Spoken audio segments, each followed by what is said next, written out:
අද දවසේ අපි මේ වීඩියෝ එක අරගෙන එන්නේ සිංගල් රෙදි සෝදන යන්ත්‍රයක් නිසි පරිදි භාවිතා කරන ආකාරය පිළිබඳවයි.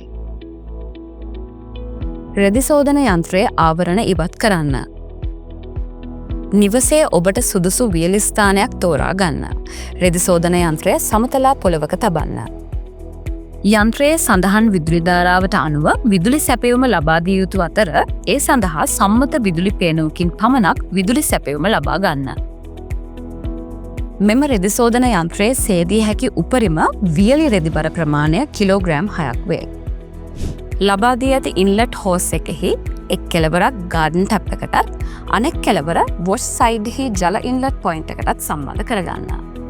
සපයා දී ඇති ජලය ඉවතට යන නලය නොහොත් ඩ්‍රේන් හෝස් එක යන්ත්‍රයේ ජලය පිටතට එන ස්ථානයේ සිට පොළවට සමාන්තරව තැබිය යුතුය.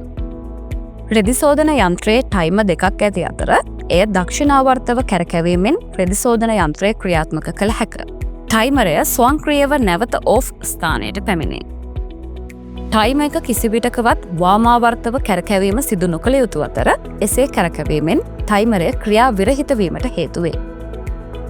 ඔබගේ රෙදිවල ඇති කාසි, සාරිකටු, පින්ස් වැනි දෑ ඉවත් කර රෙදි සෝදන යන්ත්‍රයේ බහලුමට දැමිය යුතුය.